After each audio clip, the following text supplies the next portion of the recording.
blessings, all my blessings, all my blessings, all my blessings, all my blessings, all my blessings, all my blessings, all my blessings.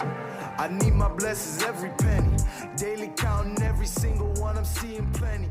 Level up and watch that beat eternity. Man, so the music video for Drake's Polar Opposites just came out.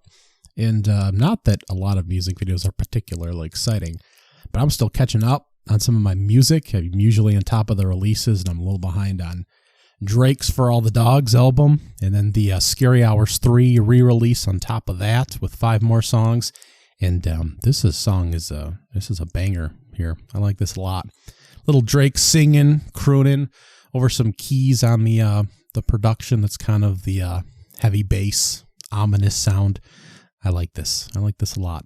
But anyways, happy Thanksgiving. There's time to review music on future podcasts as I'm catching up on stuff. Happy Thanksgiving. Happy back from Thanksgiving, I should say. I'm not mentally quite checked in yet. Today, of course, we'll be recapping the football that you watched, heading into conference championship week. But first, I went to see the movie Thanksgiving this past weekend. Cut out on a few of the unexciting football games to go and see that one, thankfully. Had to do a little DVRing and catching up, but Thanksgiving was directed by Eli Roth, who worked on Cabin Fever, The Hostels, The Green Inferno, Knock Knock, which had Keanu Reeves in it, and in movie lore might secretly be connected to John Wick in the conspiracy theory web of movie lore, and Clown, where a guy puts on a clown outfit and it's haunted and he slowly mutates into a demonic clown-possessed guy, which is kind of similar to the movie I just watched, Bad Hair, on Hulu, where a haunted weave starts attacking people on top of a woman's head. Maybe that needs its own genre, haunted outfits or something like that. But he directed several horror movies and has directed several shorts recently. But he picked up Thanksgiving that originated as a fake movie trailer that played on the Grindhouse movie that was released in 2007. Now, that was a double feature movie that was a team up between Robert Rodriguez and Quentin Tarantino, working on a passion project together. Terror and Death Proof were the two movies in that double feature, and it was a nod to the 70s and 80s exploitive films of sex and violence that were cheap and easy to make and not necessarily great plot lines, but they sold tickets to theaters that grinded out a profit, thus the Grindhouse kind of theaters there. So Grindhouse was the headline, and then the two movies included were Planet Terror and Death Proof. But in between the two movies, they had several trailers in there from Machete, A Werewolf, Woman of the SS, Don't, and Thanksgiving. Now, Machete got a movie in 2010 there with Danny Trejo and Lindsay Lohan. That was a big thing because Lindsay Lohan was topless in it. And not a very good movie. Very violent. I certainly remember that. I don't remember it being part of the Grindhouse mythos. I didn't know that at the time. But because we do research here, I now know that. And it had a sequel in 2013 with Michelle Rodriguez, Lady Gaga, Sofia Vergara, and Amber Heard, and Vanessa Hudgens. So a full lineup of ladies in the second one with Treno there. Did not see that film, but those were, Machete got a full theater release, but I don't think the second one was anywhere close. It was definitely a B movie, straight to DVD as far as I can tell. And Thanksgiving then, the trailer is different than how this movie turned out, the brief trailer in between the movies in the 2007 film. But that's where the idea originated. And Eli was the third accredited director on that project with Rodriguez and Tarantino, the buddies there, who decided to team up for that double feature in an ode to the old 70s and 80s graphic films. Now, I did see Death Proof just recently. Planet Terror, I have not seen the entire film, but elements of that violence and the way that it is captured and that kind of over-the-top graphicness did make its way onto Thanksgiving, and very over-the-top. I did not know what to expect from this film. We don't have a lot of Thanksgiving horror movies at all. Thanksgiving's really overlooked as a film topic in general. I don't think this the movie had much buzz at all. It's not a franchise. I certainly didn't know that it sprung out of all these different pieces. I did back research on that for this podcast. But even the limited trailer from 2007, as I said, is a little bit different than the 2023 movie here. So going in, I was blind, but man, it did not disappoint. So we focus on a small town that undergoes a terrible tragedy at a local mart, kind of a Walmart-ish place, during a Black Friday sale as folks burst into the store and pandemonium ensues.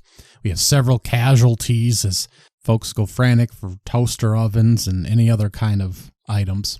And it seems really over the top. I realize we do have deaths and horrible things happen on Black Friday sales. Hopefully not as much anymore that we have extended sales and cyber events now, but this is kind of, I mean, it's set in modern times, but perhaps, I don't know, it seems slightly dated to me. Not that this doesn't still happen. Nevertheless, that is the setup for our story. We focus on 5 high school kids that were present during the event and local police trying to solve the crime. The first death in this is shockingly violent and really sets the tone. I think the film is almost comedic in how it handles the violence and is just very over-the-topness. Shocked me. There's a theme of Thanksgiving and the parade, and everyone's wearing a John Carver mask as we're set in the East Coast city of Boston. And he was a strong figure there. He originally came over on the Mayflower. There's not a lot of specific history ties that you need to know about this. Just that the killer is wearing one of these masks that everyone in the town is wearing, and that's relevant for really one scene. But it's the mask that the killer wears. It could be anyone behind it because everyone in the city could have access to this mask that's being handed out as part of the festivities and the celebrations around Thanksgiving in this town. So the violence is a lot, but we get our early setup and we know why the killer's killing pretty easy. That's no spoilers there. Kind of comedic in the over-the-top deaths that would not kill people the way that they necessarily work out in real life. Sometimes we're terrified that the killer is on the loose, but sometimes we don't really care because it's Thanksgiving. We have a parade and homecoming and sales at the stores, and so if people die, we don't really care. So some of the decision making is a little weird in the movie. I can look past that with this being the kind of horror movie that it is. There's literally an entire chunk in the middle of the film that seems like an axe has been taken to the editing because the transitions are weird, and I'm not sure why characters are performing certain actions and certain events are going on in a school setting. But again, this is that kind of film. The killer's methods and targets are a little convoluted as well. We have tons of people flocking to the store in the very opening scene. That's in the trailer as well. But the choice in victims is interesting. However, the violence, again, is great if you're into the sort of body horror stuff without being like torture porn. It is not Hostel. It is not Saw. You don't know who the killer is. The movie gives you several suspects up until the end, of course, but it's a threat and persistent. Some of the scenes are very unexpected. You don't really know what's coming next. There's good tension that sometimes, gets you thinking one thing and something else happens and kind of distracts you. So I like that a lot. That's used well. You got Patrick Dempsey, who plays our comforting sheriff. Rick Hoffman is our mart owner and a parent. Tim Dillon, the comedian, is a security guard. Addison Rae, who I didn't recognize immediately, she's just not a face that immediately comes to me, is one of the main characters in here. And our main cast is fine. I enjoyed the movie, but sometimes you don't know exactly what's going on. A scene transition is weird sometimes. I assume when they release an extended cut or it makes streaming, there'll be a little bit more to it. I hope. Sometimes communication seems to be missing a little bit between the characters. But again, for just putting on, it's not, an over-the-top artsy film project. It is a good, original slasher movie with over-the-top body kills and intestines and that kind of thing. But also, it's goofy and kind of weird in that aspect. And you have some weird high school conversations that are kind of funny. So I kind of laughed and enjoyed it. And I did not expect that aspect of it. and it's original. And I thought it was an interesting talking point afterwards, which is part of the reason I'm mentioning it here. You wonder how the killer pulled off some of the kills, but that's part of the conversation piece. This is a solid B- movie to me. For someone who doesn't actually rewatch a lot of films, I'm not someone that pulls out a movie every holiday or like, man, I need to revisit this. Like, if I can remember how the movie goes, I don't feel like I need to rewatch it necessarily, only if it's starting to get foggy in my mind because there's so much other stuff to watch. But this is a movie I would pull out at some point next year around Halloween or Thanksgiving and revisit it as a horror film. I did enjoy this. I laughed, I cried, I wondered how they'd die, I wondered what would happen next, I wondered who the killer would be. I tried to make sense of some of the plot, which is what happens in a lot of horror movies anyways. It's not a B-list film like some of Eli Roth's stuff. It's still A-list. It had a theater release and all that. Certainly not a top tier, I would say, but certainly not a bad film and not a sequel or anything like that. A franchise at this point anyways. Just a bloody good time worth checking out. Transitioning from butterballs to footballs on Thanksgiving, we had some college football. Ole Miss won the Egg Bowl over Mississippi State 17-7 in a sloppy game. No offense in the first half. It was a historic low, I believe, in the Egg Bowl. Will Rogers, the veteran quarterback for Mississippi State, is now in the transfer portal. No bowl game for MSU at this particular point. I don't know if we'll get any 5-7 teams in. I haven't quite got that far.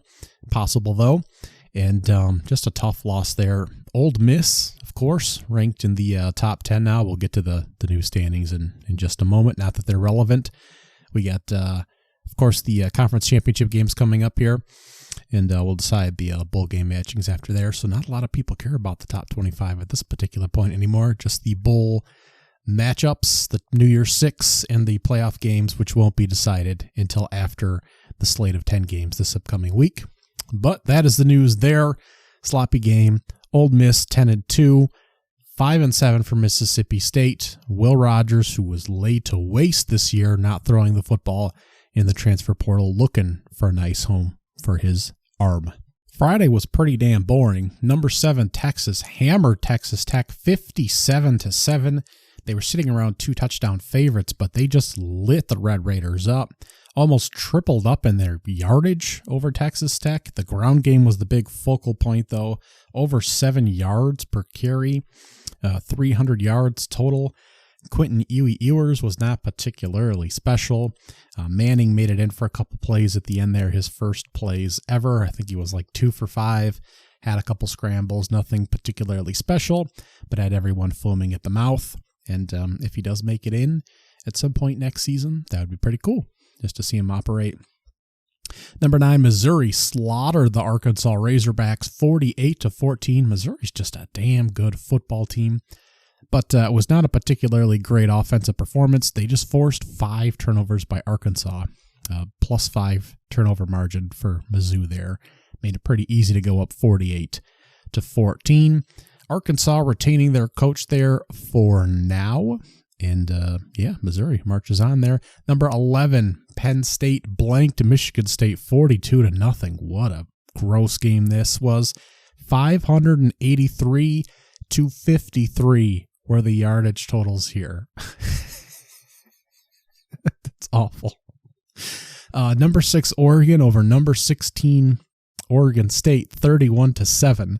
Bo Nix had 398 yards of total offense and 3 total touchdowns. The defense just kind of choked out the Beavers. They forced 4 turnovers on downs. They were good on both sides of the football.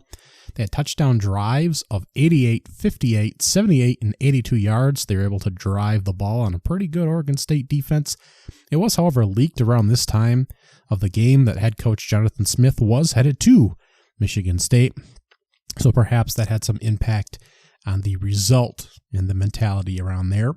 Just a thought, that the news was timed at the point that this game was being played by local reporters, possibly Oregon fans.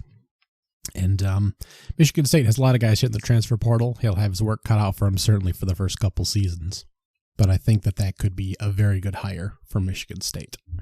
Fans were kind of delusional in thinking they'd get Urban Meyer, but every fan base has their own ravenous folks who think that they'll get just the top guy on the market, and Michigan State just is not anywhere close to that job. They're finally paying coaches the past couple years that Nick Saban was asking them to pay 20 years ago, and we would still have them if we were making those kinds of dollars, throwing those kinds of dollars around at that point in East Lansing. Number 17, Iowa, won in Iowa fashion. A backup kicker, 13-10 over Nebraska to prevent the Huskers from making themselves bowl eligible. Matt Rule could have a big season coming in the second year, though. We'll see. Number 23, Tulane won a sloppy, disappointing game against UTSA. Y'all know I was very excited for this. 29-16 was the final. A 5-1 turnover margin Tulane's way. 5 freaking turnovers, 4 in the first half by the Roadrunners. 2 fumbles, a tipped pass that was picked off. It was just freaking disgusting ending drives for the Roadrunners. The Green Wave were literally outgained, and they survived by 2 scores. Just an ugly game between 2 good teams, I dare say. Although you could argue that UTSA kind of folds in some of these more difficult matchups. But I was pretty disappointed in how this game was played as a whole. It was not very fun to watch, really. But number 13, Oklahoma beat TCU 69-45 in a video game score. I thought it was a college basketball game at a glance. Saw the first half of it, didn't bother with the second, but my goodness. 1,100 yards of offense, 27, 31, 32, and 24 were the point total scored by quarter. Oklahoma's offensive coordinator will now be the new head coach at Mississippi State, so maybe that'll translate. Saturday was a little bit sneaky. Let's start with the big game, Ohio State and Michigan, of course. 2 teams that really weren't that different. We had more points than I actually thought, 30-24 Michigan's way, of course. Ohio State's quick turnover in the first few minutes allowed Michigan to score and put Ohio State in a quick hole the rest of the way, other than a 17-17 tie that kind of set the tone for the game. Michigan was able to bleed the clock out towards the end as well. They weren't able to put a touchdown on the board on a 7-minute drive. They kicked a field goal to make it a 6-point game, kicked the ball back to Ohio State with just over a minute left, and they forced a second turnover there on that last Ohio State drive to end the game. Now, Ohio State actually outgained Michigan. Neither team hit real big plays. They certainly hit 10-plus yards, but other than Marvin Harris hitting a big 44-yard catch, there weren't a lot of big, 30-plus yard plays or anything like that like we saw last year. Certainly, these defenses kept a lot, kind of in front of them. Overall, Marvin Harris was 5 for 118 and a touchdown. Loveland, the tight end for Michigan, had a 34-yard catch. He finished 5 for 88. They had chunk runs when they needed to, even though the rushing numbers in the box score didn't look impressive. I don't think either quarterback actually played great, so I was kind of surprised to hear and read different analysis on this. I think Kyle McCord was awful. He missed some of the difficult throws and made some of the easier ones, which I guess is what you need from him. He's still terribly inaccurate. I think Ohio State will be looking for a new quarterback next year. I don't think that he's really what you want there. J.J. McCarthy had 2 good throws. He was 16 for 20 passing.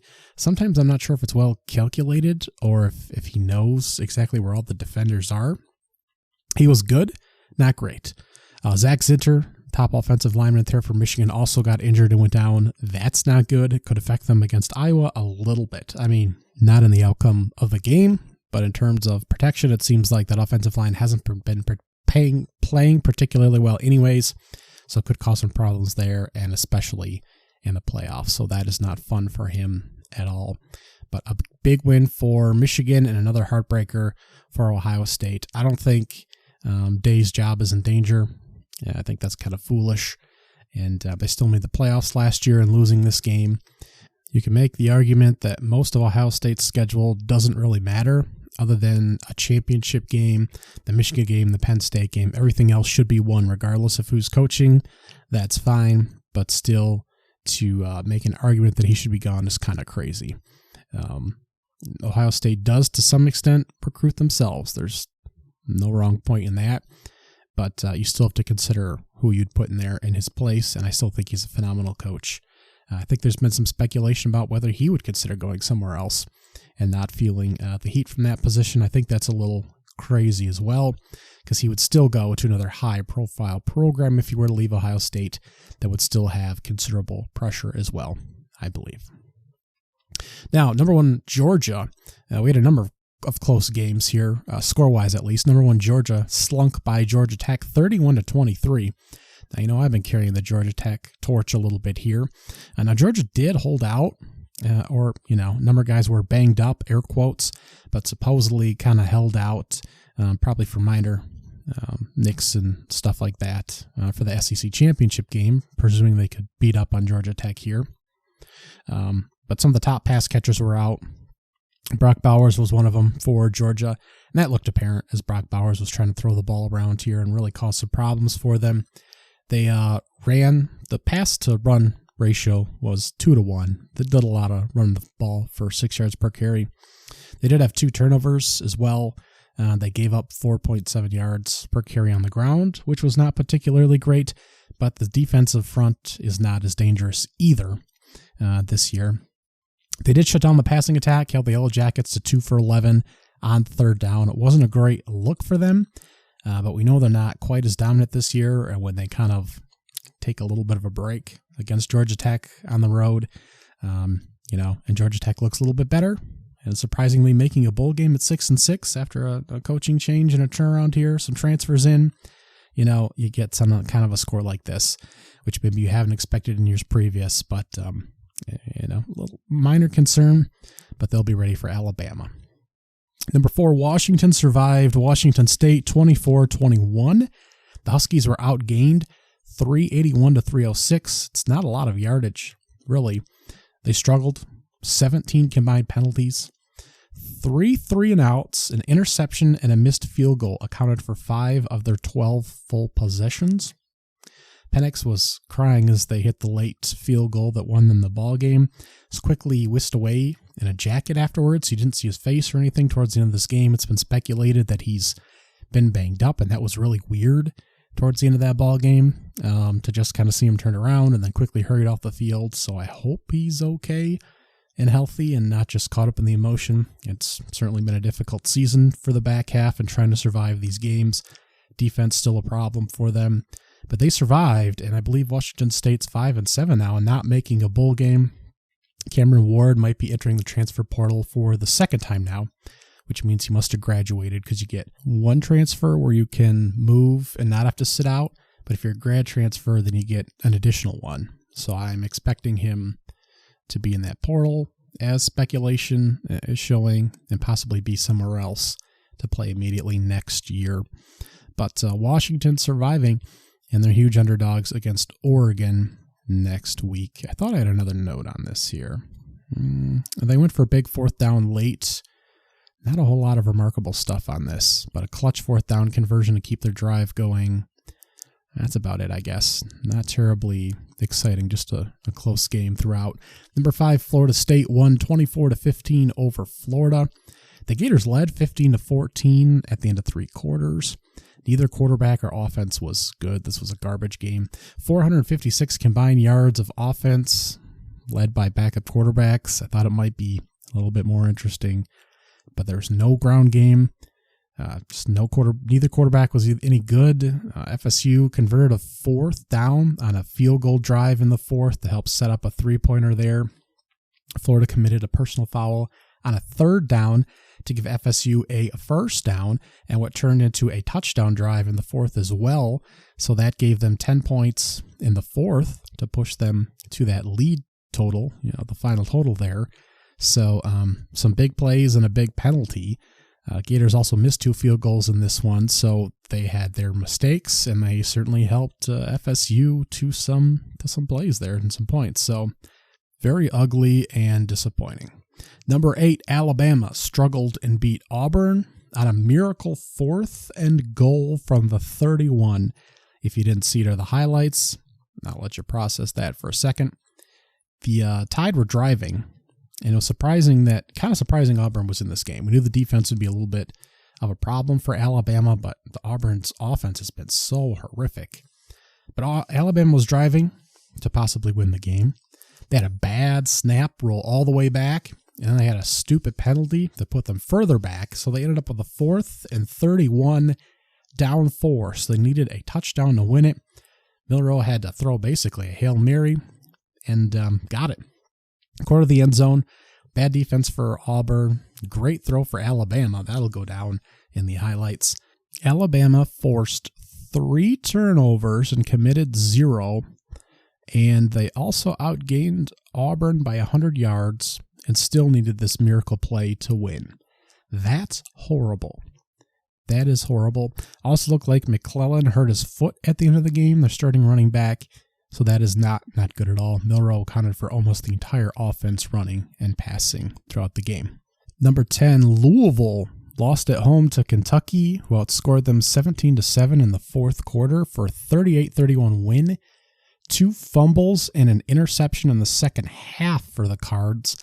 Devin Leary actually threw a horrible pick for the Kentucky Wildcats to try and lose it at the end for Kentucky, but he couldn't quite do it. 3 turnovers total. Hurt the Cards, who were outgained by the Wildcats by 114 yards in a game that they led by 10 points early on. Just a horrific game by Louisville. Turnovers, bad plays at the wrong time, and they led and they fell apart. And Kentucky finished 7-5. They're not very good. So just a horrible loss for Louisville that officially limits them from the playoff conversation with 2 losses now. Not that they are going to be in the mix anyways with all the good candidates there. Number 14, LSU beat Texas A&M 42-30 to kind of avoid the upset. It's been back and forth in this series. We had the 7 overtime game several years ago now, but there's been upsets the past 2 years in this game. Daniels finished with 355 total yards and 4 touchdowns, which is just a peasant day for him, really. But it pads his Heisman stats a little bit. A&M's defense held him in check for 3 quarters, as it's kind of expected. No Bob Stoops at A&M here. They'll be hiring Duke's Mike Elko. He comes back after 2 seasons away at the Duke position there. He was the former defensive coordinator under Mr. Jimbo Fisher.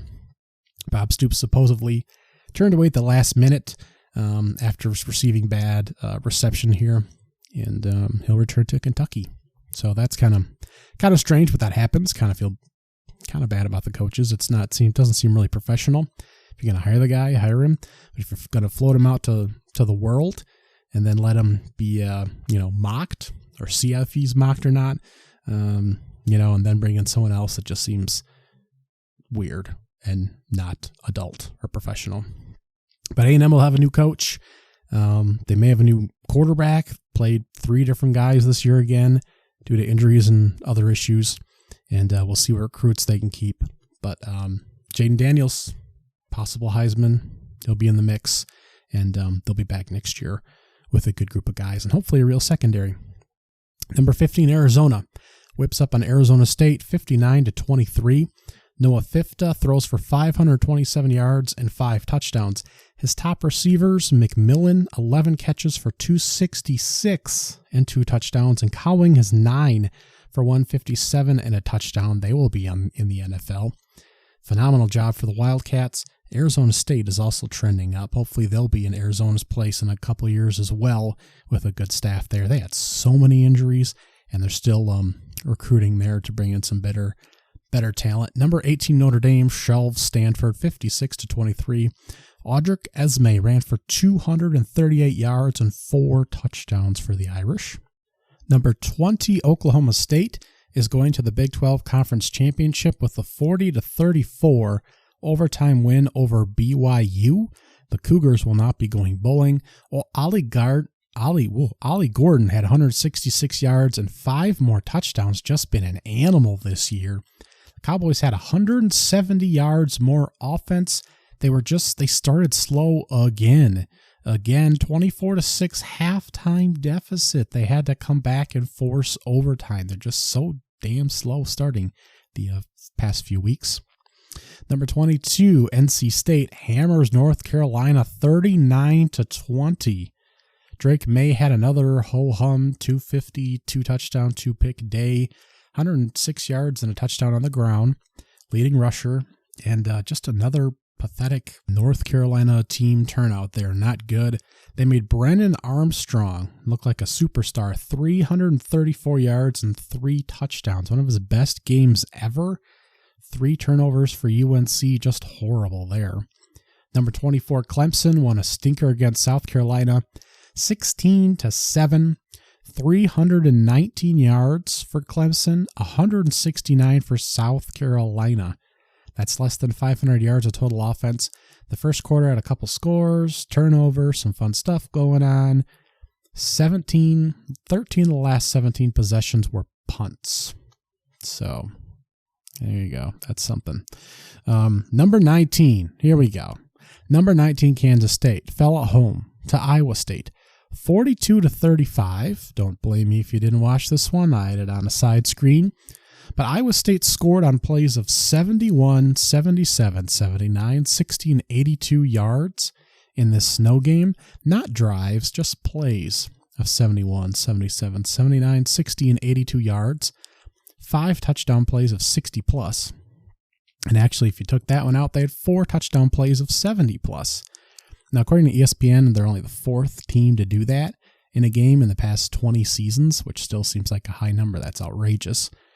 So an Iowa State team not known for its big play offense, in the slippery snow, on the road, on senior day against a top 20 team, it was just crushing big plays. They ran 35 total offensive plays to Kansas State's 102. Rocco Becht was 8 for 12 passing for 230 yards and 3 touchdowns. And the running back, Sama III, had 16 carries for 276 and 3 touchdowns.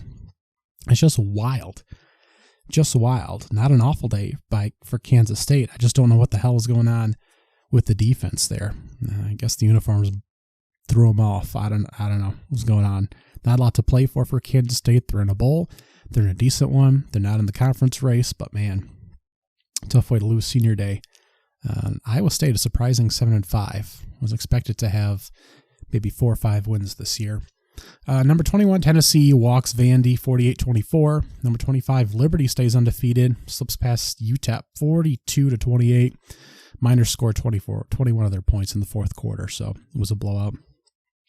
Boise State beats Air Force 27-19 to make the Mountain West Conference Championship game after a tough start to the season and a really crappy year. They're 7-5 overall, 6-2 in conference play. Now, San Jose State also won. They finished 6-2 along with Boise and UNLV in the same conference there. And San Jose State actually beat UNLV past weekend, 37-31. I have no idea how these tiebreakers went. But, so San Jose State is on the outside while UNLV and Boise are going. It's just a weird conference this year. Fresno fell out of it. Air Force, obviously, just a weird group this year. SMU rolled Navy 59-14 to lock in the American Conference Championship. It's 52-14 at half. And starting quarterback Preston Stone broke his leg. They had multiple quarterbacks in after that. This is bad. Tough luck for the Mustangs there.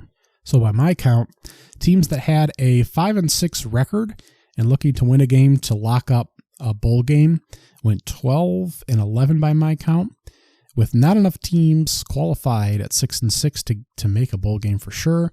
Both James Madison and Jacksonville State at 11-1 and 8-4 will be bowl eligible despite a bowl ban in place because they moved from the FCS to FBS levels.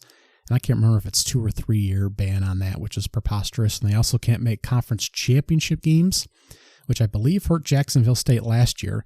It's hurting James Madison this season, who should make the Sunbelt East Conference Championship game. They are not. Appalachian State is going instead. However, because not enough 6-6 teams are making it, they're allowing an 11-1 and 8-4 ball club to make it to bowls instead. So that is a good thing, at least. So we are down to our 10 conference championship games before the Army-Navy game next weekend, and then we start bowl games on December 16th. So Friday, we have the Conference USA Championship game and the Pac-12 game. 7 o'clock CBS Sports Network, we get number 24 Liberty, who's 12-0, and New Mexico State, who's 10-3. New Mexico lost at Liberty 33-17 back in September. The Aggies ran for about 7 yards per carry in that game. They're 6th nationally in rushing. They had 3 turnovers and a turnover on downs and only 22 minutes of possession time as Liberty kept it away from them. They've gone 9-1 since then, including a big win at Auburn a couple weeks ago, so I think they're a much better football team. Liberty is the number 1 rushing offense in the country thanks to Quentin Cooley's 1,200 yards and 13 touchdowns at running back, and QB Caden Salter, 899 rushing yards and 11 touchdowns as well. Another 29 passing and 5 picks. So this might be a closer game than the spread right now indicates. It's sitting at 11 right now with a 56.5 over-under. But it should be a quick game with both teams running the football. Should be an interesting game to flip on at least. Again, that's 7 o'clock CBS Sports Network. I tend to lean Liberty if I were picking this, but I'm not entirely certain how it's going to go. Again, close on the road for New Mexico State.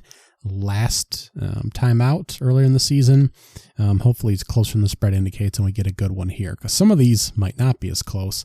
8 o'clock, the big Washington-Oregon rematch. They're currently 3-5. This is on ABC. 9.5 is the spread right now. 65.5 point over under. It's just assumed that Washington's going to get rolled in this game by Oregon, who's putting up a boatload of points and whose defense is looking pretty good. I'm not entirely certain that that's the case. Washington's certainly been sluggish in the back end of the season. All the offensive statistics certainly indicate that as well, besides the eye test. But the back end of the schedule has been difficult for Washington. Washington State, besides not going to a bowl game, slightly better team. Oregon State, Utah, USC, despite their issues. Utah on offense and USC on defense. Washington has had a much more difficult schedule altogether. Oregon has beat Oregon State as well. Arizona State, USC, Cal, Utah in the mix there.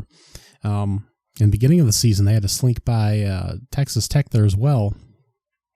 So Oregon has been looking much better, certainly, but I'm not sure it's just a foregone conclusion that they're going to pound Washington. Well, if Washington gets the offense going here, the passing attack, then if you're really good at that, then they might just hang in this game here.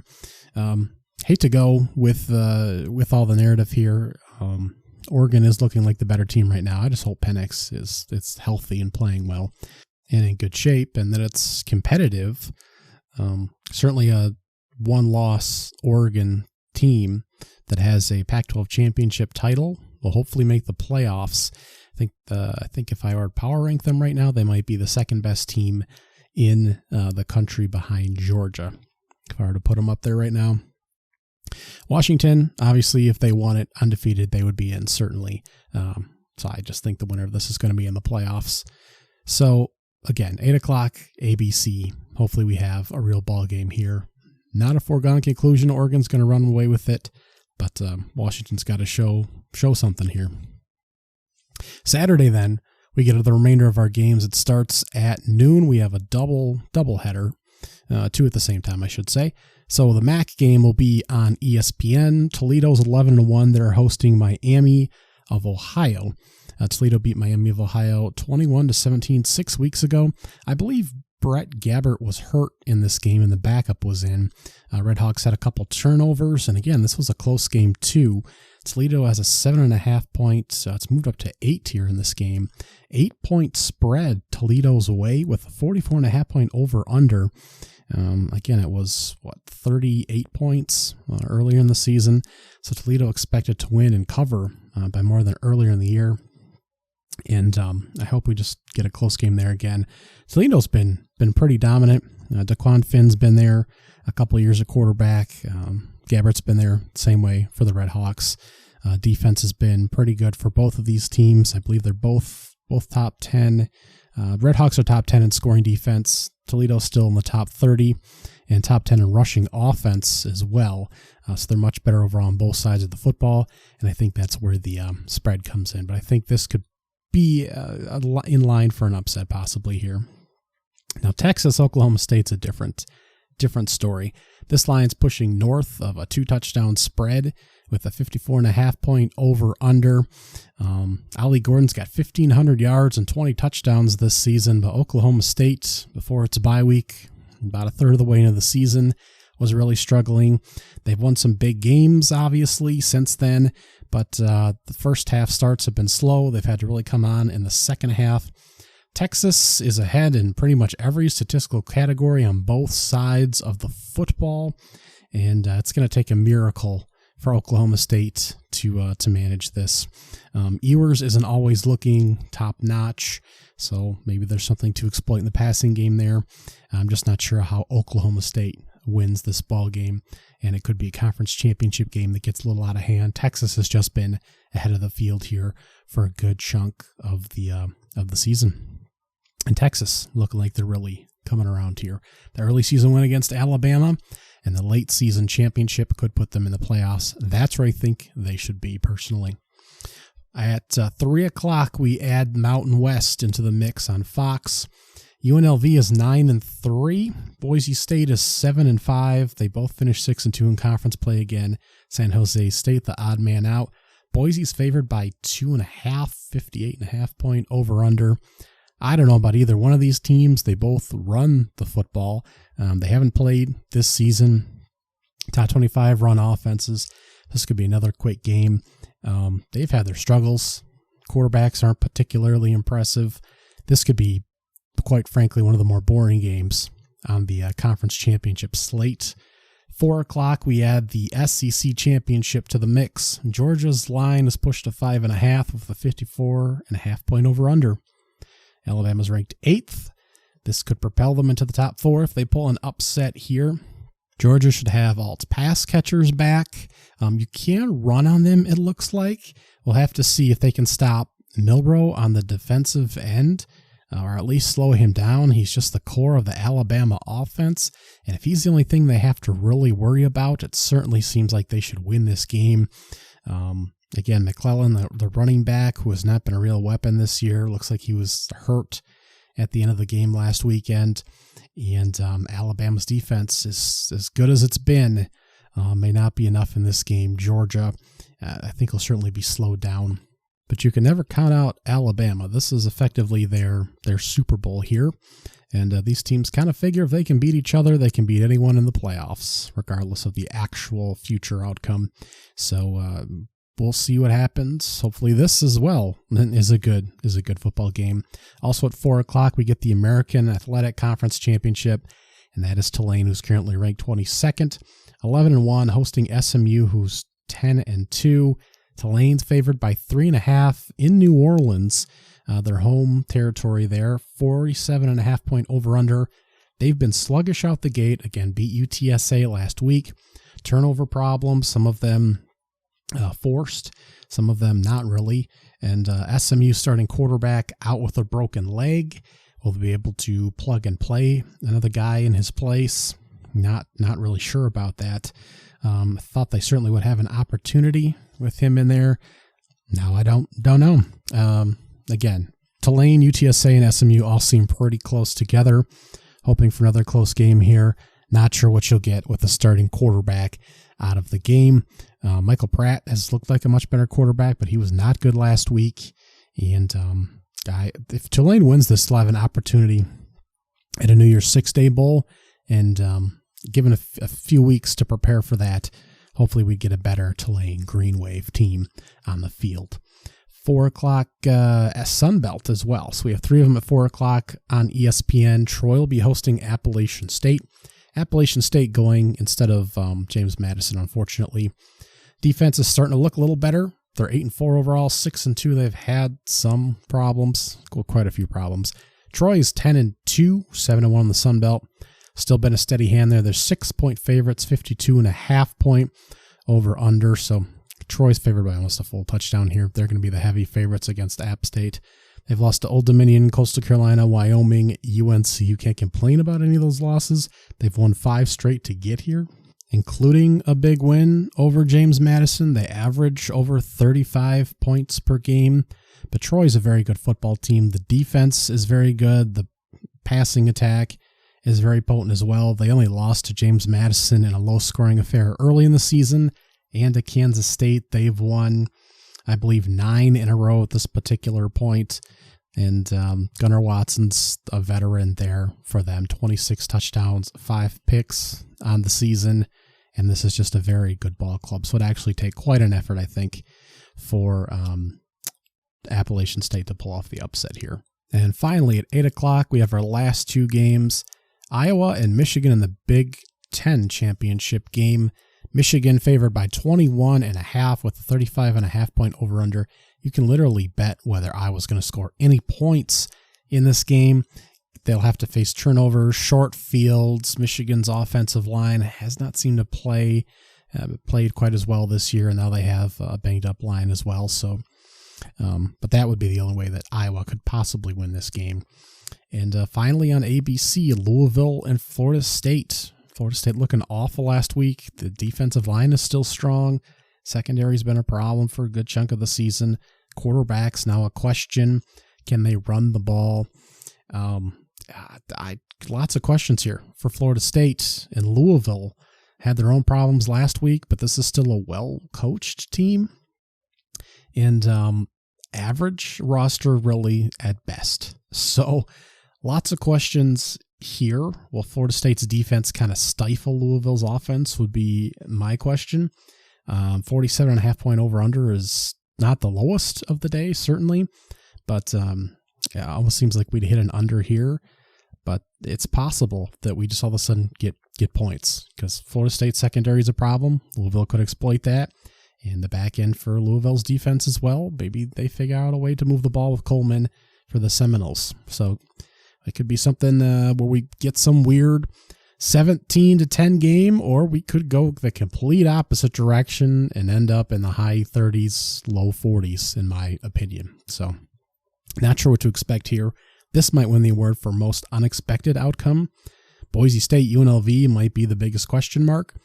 And the best game might be Oregon, Washington on the board, in my opinion. So it's unfortunate that we don't always get the biggest games on conference championship week due to, of course, injuries or kind of a mismatch. Once we get there, one conference or side stronger than the other.